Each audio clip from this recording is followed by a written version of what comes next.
I used to think family meant everything, that blood was thicker than water, and no matter what happened, your family would always be there for you. God, was I naive? My name is Sarah, and this is the story of how I learned that sometimes the people who share your DNA can be the cruelest strangers you'll ever meet. Growing up in small-town Ohio, I was always the responsible one, while my older brother Jake was out partying and getting into trouble, and my younger sister Emma was being spoiled rotten by our parents. I was the one getting straight A's, working part-time jobs, and saving every penny for college. My parents, Linda and Tom, always said they were proud of me, but somehow their pride never translated into the same attention or financial support my siblings got when Jake crashed his car at 17. Dad didn't hesitate to co-sign for a new one. When Emma wanted to go on that expensive school trip to Europe, Mom found a way to make it happen. But when I needed help with college applications or wanted to participate in activities that cost money, suddenly the family budget was tight. I learned early that being the good kid meant being the forgotten kid. I remembered the exact moment I realized how different I was treated. It was my 16th birthday, and I had been working at the local diner for months, saving up for a used car so I could drive myself to school and work. I was so excited because I finally had enough money, and I thought maybe, just maybe, my parents would match what I had saved, or at least help me with insurance like they did for Jake. Instead, they gave me a card with $50 and told me they were proud of my independence. Meanwhile, Jake got a surprise party the month before for his 18th birthday that probably cost more than my entire college fund at that point. Emma got a new laptop for her 14th birthday just because she asked for it, but me, I got praise for not needing anything. That night, I cried myself to sleep, but I didn't let it break me. I doubled down on my determination to succeed. I worked harder at school, picked up extra shifts at the diner, and started tutoring other kids for money. If my family wasn't going to invest in my future, I would do it myself. College was a struggle. While my classmates were joining sororities, going to parties, and having the typical college experience, I was working 3 jobs just to keep up with tuition and living expenses. My parents would call occasionally, usually when they needed something. Mom would ask me to talk to Jake about his drinking, or Dad would want me to convince Emma to take her grades more seriously. I was always the mediator, the problem solver, the responsible one they could count on. But when I called home, struggling with the stress, working myself to exhaustion, barely sleeping 4 hours a night just to make ends meet, the response was always the same. "You're so strong, Sarah. You'll figure it out. You always do." No offer to help. No suggestion that maybe they could send a little money my way like they did for Jake when he dropped out of his first college and needed to start over somewhere else. I graduated summa cum laude with a degree in marketing and landed a great job at a tech startup in Chicago. Finally, I thought I had made it. I was earning good money, had my own apartment, and was building the life I had always dreamed of. For the first time, I felt proud of myself and hoped my family would be proud too. The calls from home became less frequent, which honestly was a relief. When we did talk, it was surface-level stuff. How's work? How's the weather? Did I see Jake's new job? Did I know Emma was thinking about graduate school? Normal family small talk. But there was always this underlying distance. They seemed less interested in my life now that I was successful, almost like my achievements made them uncomfortable. Then my grandmother got sick. Grandma Rose had always been my favorite person in the whole family.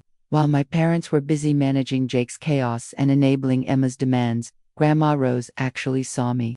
She would slip me $20 when I visited, not because I asked, but because she noticed when I was wearing the same shoes with holes in them for months. She celebrated my good grades like they were Olympic victories. She was the one person who made me feel like I mattered. When Mom called to tell me Grandma Rose had been diagnosed with stage 4 pancreatic cancer, my world stopped.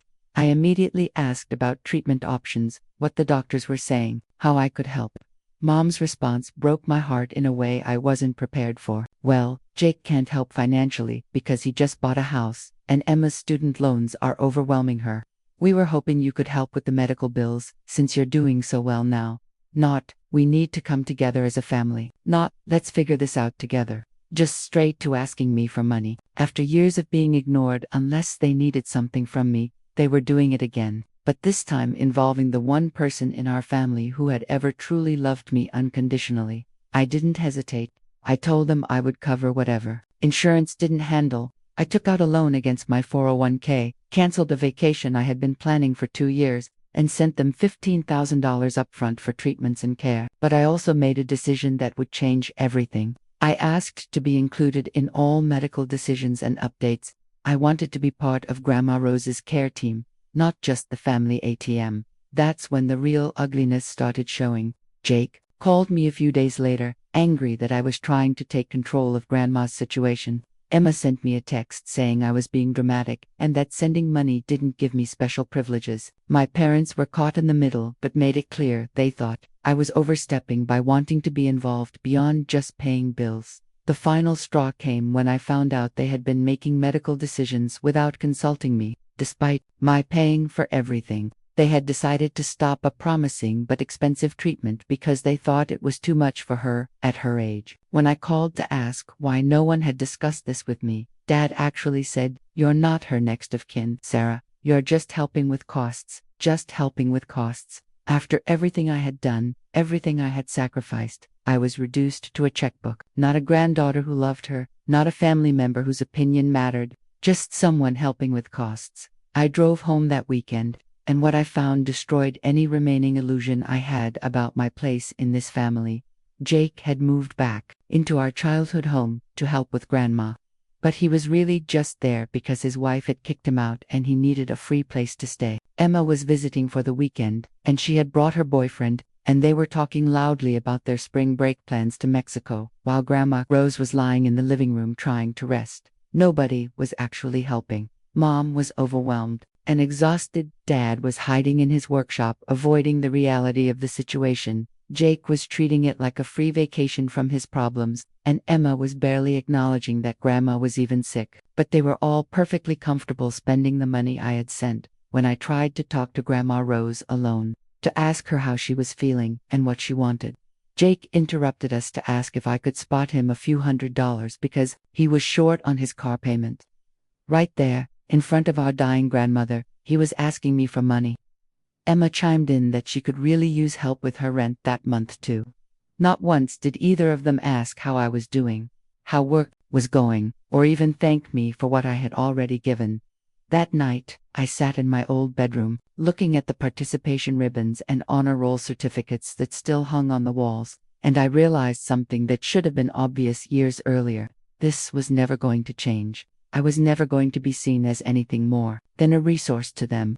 My success hadn't earned me respect or love, it had just made me more valuable as a solution to their problems. I spent the next 3 days with Grandma Rose, really talking to her for what I somehow knew would be the last time. She told me she was proud of the woman I had become, and that she worried I gave too much of myself to people who didn't appreciate it. When I asked her what she meant, she squeezed my hand and said, "Sometimes the bravest thing you can do is stop trying to earn love from people who aren't capable of giving it." Grandma Rose passed away 2 weeks later. I paid for her funeral, her burial, and even the reception afterward. The whole time, my family treated me like hired help. They made decisions about the service without asking my input, seated Jake and Emma with the family while I somehow ended up with distant relatives, and when people asked about her care, they talked about how hard it had been on them, never mentioning that I had funded everything. The reading of the will was when everything became crystal clear. Grandma Rose had left me her engagement ring, a few pieces of jewelry, and a handwritten letter. Jake got her house, which was worth about $60,000. Emma got her car and some savings bonds worth about $10,000. My parents got some antiques and family photos. Jake was furious that I got any jewelry, claiming it should have gone to Emma as the only other girl in the family. Emma was upset that the ring was just jewelry and not something more valuable. My parents said nothing, but I could see they were calculating whether they could guilt me into sharing what I had inherited. The letter from Grandma Rose changed everything. In her beautiful handwriting, she had written, "My dearest Sarah, I know this family has never appreciated the gift you are. You have given so much of yourself trying to earn a place that should have been yours by birthright. I hope someday you realize that you deserve to be loved without having to pay for it. Take care of yourself the way you've taken care of everyone else. You owe them nothing." I kept that letter, and I kept the ring, and I made a decision that I had been avoiding for years. It was time to stop setting myself on fire, to keep people warm who wouldn't even notice if I froze to death. The first test came about a month after the funeral. Jake called, not to check on how I was grieving, or to thank me for everything I had done for Grandma Rose, but to ask if I could help him with the property taxes on the house he had inherited. He owed about $3,000 and claimed he couldn't afford it. When I asked what he had done with his job, he admitted he had quit because dealing with Grandma's death was too emotionally difficult and he needed time to process. For the first time in my life, I said no, not, "I'll think about it," or "let me see what I can do." Just no. The silence on the other end of the phone was so long I thought the call had dropped. Then Jake exploded. He called me selfish, heartless, and accused me of thinking I was better than everyone else just because I had money. He said family was supposed to help family, and that I was abandoning him in his time of need. I listened to his entire rant, and when he finally stopped yelling, I said, "You're right, that family is supposed to help family. I'm still waiting for you to help me with something, anything, for the first time in 32 years. Then I hung up. Emma called next, trying to play peacemaker, but really just trying to manipulate me in a different way. She said Jake was just grieving and stressed, that I should understand he wasn't thinking clearly. Then she mentioned that she could really use help with her student loan payments. And since I had said no to Jake, maybe I could help her instead so the family wouldn't think I was completely abandoning them. The manipulation was so transparent I almost laughed. She was literally trying to guilt me into giving her money by positioning it as a way to prove I still cared about the family. When I pointed this out, she got defensive and said I was overanalyzing everything and that she was just trying to keep the family together. My parents called last, and that conversation was the hardest one. Mom cried, saying she didn't understand why I was punishing Jake and Emma. Dad said I was tearing the family apart over money, and that Grandma Rose wouldn't want this. They both kept emphasizing how much Jake and Emma needed help, how successful I was, how I was the only one in a position to help. Not once did they acknowledge that I had already helped more than anyone should have to. Not once did they admit that maybe Jake and Emma should figure out their own problems.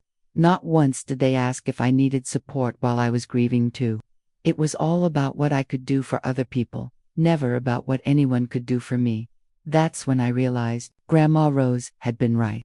These people weren't capable of loving me the way I needed to be loved. They were capable of needing me, using me, and taking advantage of my generosity. But they weren't capable of seeing me as a whole person deserving of care and consideration. I made another decision that night. I was done, not just with lending money, but with the entire dynamic.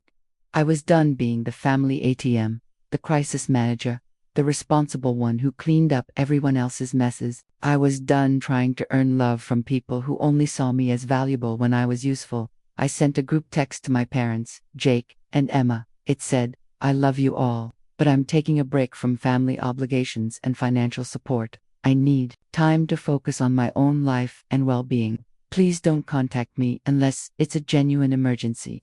The response was immediate and ugly. Jake called me every name in the book and said I was dead to him. Emma accused me of abandoning the family when they needed me most and said I was selfish and cold. My parents sent long, guilt-laden messages about how disappointed they were and how this wasn't how they raised me. But you know what? For the first time in years, I felt free. I blocked their numbers, deleted them from social media, and started living my life for myself. I took that vacation I had canceled to pay for Grandma's medical bills. I bought myself nice things without calculating whether I could afford to also send money home. I started dating again, something I had barely done in years because I was always too stressed about family drama. The peace lasted about 6 months. Then the flying monkeys started. Distant relatives began reaching out, having clearly been recruited by my parents to guilt me into reconciling. They all had the same script. Family is everything. Life is short. Grandma Rose wouldn't want this. I was hurting my parents. Jake and Emma missed me. The breaking point came when my cousin Lisa, who I had always liked, called to tell me that Jake was about to lose Grandma's house because he couldn't make the mortgage payments. Apparently, he had taken out a loan against the house to pay for a business venture that failed. And now he was facing foreclosure. She said the family was devastated and that I was the only one who could save it. I almost broke the idea of losing Grandma's house. The place where I had felt most loved and accepted was devastating. But then I remembered what Grandma Rose had written in her letter, and I realized this was exactly the kind of manipulation she had been trying to protect me from. I told Lisa that Jake was an adult who had inherited a valuable property and chosen to risk it on a bad investment. His poor decisions weren't my emergency, and losing the house was a natural consequence of his choices, not a family tragedy requiring my rescue. She got quiet and then said she was disappointed in how much I had changed. That's when I realized the family hadn't kept in touch with me for 6 months, hadn't asked how I was doing, hadn't invited me to anything. But the moment Jake was in financial trouble, suddenly I was needed again. The pattern was so clear, I couldn't believe I had fallen for it for so many years. I started thinking about all the times this had happened before. Every phone call that started with small talk but ended with a request for help. Every family event where I was expected to contribute more than anyone else. Every crisis where I was the first person they called, not because they cared about me, but because they knew I would fix it. The more I thought about it, the angrier I got. Not just sad anymore, but genuinely angry at how I had been used and manipulated for years. I had missed out on so much of my own life because I was constantly putting out fires for people who wouldn't have done the same for me. I decided to test this theory. I created a fake social media account and looked up my family members to see what they were posting. Jake was sharing pictures from expensive restaurants and bars, apparently not too worried about his financial situation to stop spending money on entertainment. Emma was posting about her new designer handbag and weekend getaways with friends. My parents were sharing photos from a vacation to Florida that they definitely hadn't mentioned when they were calling me selfish for not helping Jake. None of them had posted anything about missing me, or being concerned about my well-being, or even acknowledging that I existed. But I knew if I called any of them right now and offered to help Jake with his mortgage, suddenly I would be the most beloved family member again. That's when I realized I wasn't angry anymore. I was just done. Completely, thoroughly done with the whole charade. These people had shown me exactly who they were and what I meant to them, and I finally believed them. I sold my condo in Chicago and moved to Portland, Oregon. I didn't tell anyone where I was going. I started fresh in a new city, made new friends, and began building the life I should have been living all along. For the first time ever, every dollar I earned stayed in my own bank account. Every decision I made was based on what I wanted, not what someone else needed from me. The difference in my mental health was dramatic. I didn't realize how much stress I had been carrying from constantly managing other people's crises and emotions. I slept better, I laughed more, I felt lighter in a way I hadn't since I was a child. About a year into my new life, I met David at a coffee shop near my apartment. He was reading the same book I had just finished, and we struck up a conversation about it. What started as a casual chat turned into a 4-hour discussion about everything from literature to travel to our philosophies about life. When David asked about my family, I found myself telling him the truth for the first time ever, not the sanitized version I usually gave people, where I downplayed the dysfunction and made excuses for their behavior, but the real story. I expected him to be shocked or to tell me I should reconcile with them, but instead he said something that stopped me in my tracks. It sounds like you did the healthy thing. Sometimes love means letting people experience the consequences of their choices, even when it's hard for everyone involved. David came from a family that actually functioned like a family. They supported each other emotionally and practically, celebrated each other's successes, and shared responsibilities equally. Watching him interact with his parents and siblings showed me what I had been missing my entire life. And it also confirmed that my family's behavior wasn't normal or acceptable.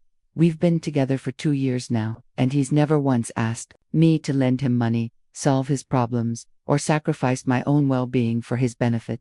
He celebrates my success instead of seeing it as a resource to exploit. He supports my decision to maintain boundaries with my family, even when it's difficult. Last month, my mother somehow found my new address and sent me a letter. My first instinct was to throw it away without reading it, but curiosity got the better of me. The letter was 8 pages long, filled with updates about everyone's lives and subtle guilt trips about my absence from family events. The last paragraph revealed the real purpose of the letter. Jake was getting divorced and needed help with legal fees. Emma had been laid off from her job and was struggling with rent. My parents were facing some unexpected medical bills, and now that I had had time to cool off, they hoped I was ready to be part of the family again. Not once in 8 pages did my mother apologize for how I had been treated. Not once did she acknowledge that maybe they had taken advantage of my generosity. Not once did she ask how I was doing or express genuine concern for my well-being. It was just a masterfully written manipulation designed to make me feel guilty and responsible for problems that weren't mine to solve. I showed the letter to David, and he helped me see something I had missed. My mother had somehow found my address, which meant they had been looking for me, probably for a while, but they hadn't reached out when Jake got married, or when Emma graduated from her program, or during any positive family moments. They had only tracked me down when they needed money again. That's when it hit me with perfect clarity. I had spent 34 years of my life trying to earn love from people who were only capable of loving what I could do for them, not who I was as a person. I had been grieving the loss of a family that had never actually existed, at least not for me. I didn't respond to the letter. I didn't send money. I didn't fly home to fix their problems. For the first time in my life, I let them figure it out themselves. And you know what happened? They did figure it out. Jake found a job that paid enough for him to afford his own apartment. Emma qualified for unemployment benefits and eventually found a new position. My parents worked out a payment plan for their medical bills. None of them died. None of them became homeless. None of them suffered any devastating consequences from my absence. They just had to adult like everyone else in the world, and they managed it just fine. That realization was both liberating and infuriating. All those years I had rushed to solve their problems, convinced that they couldn't survive without my help, and it turned out they were perfectly capable of handling their own lives when they had to. They had just chosen not to as long as I was available to do it for them. I think about Grandma Rose often, especially when I'm wearing her ring. I understand now that her letter wasn't just advice, it was permission. Permission to stop trying, to earn love from people who had already decided I wasn't worth loving for who I was. Permission to invest in myself the way I had invested in them. Permission to walk away from people who only valued me for what I could provide. The hardest part wasn't cutting them off. The hardest part was grieving the family I had always hoped we could be, while accepting the family we actually were. I had to mourn the loss of people who were still alive, but had never really been present for me in any meaningful way. But here's what I want anyone listening to understand, especially if you recognize yourself in my story. You are not responsible for other people's poor choices. You are not obligated to set yourself on fire to keep other people warm. You are not selfish for wanting relationships that involve mutual care and respect. If people only contact you when they need something, that's not love. If your value to others is measured by what you can do for them, rather than who you are, that's not family. If you're always giving but never receiving, that's not a relationship worth preserving. I know there are people out there right now who are living the same life I lived for 34 years. You're the responsible one, the problem solver, the family ATM. You're exhausted from constantly managing other people's crises while neglecting your own needs. You're starting to resent the people you love, but you feel guilty for feeling that way. Let me tell you something that might be hard to hear but that you need to know. Those people will be fine without you. They might not like having to solve their own problems, but they will figure it out. They always do. The crisis is never as dire as they make it seem, and your sacrifice is never as necessary as they claim it is. You deserve better than being someone's emergency contact, but never their first choice for good news. You deserve better than being appreciated for your bank account but ignored as a person. You deserve better than constantly auditioning for love from people who should love you unconditionally. It's been 3 years since I walked away from my family, and I can honestly say, it was the best decision I ever made. I have peace now. I have genuine relationships with people who value me for who I am, not what I can do for them. I have financial security because I'm not constantly draining my resources to fix other people's problems. Do I miss them sometimes?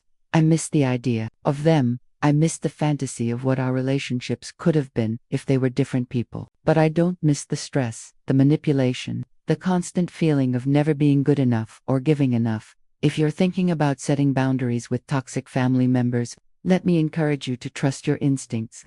If you're questioning whether you're being too harsh or expecting too much, you're probably not.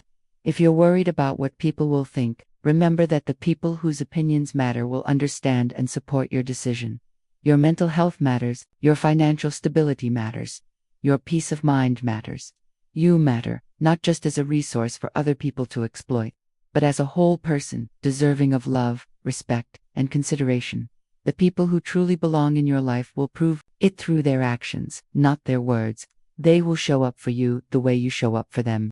They will celebrate your successes instead of seeing them as opportunities to take advantage of you. They will care about your well-being even when they don't need anything from you. I found those people, and they're not the ones I shared DNA with. My real family now consists of David, his wonderful parents who treat me like a daughter, the close friends I've made in Portland, and the memory of Grandma Rose, who loved me enough to give me permission to save myself. Sometimes the bravest thing you can do is disappoint people who have been disappointing you for years. Sometimes love means walking away, and sometimes the family you choose is so much better than the family you were born into.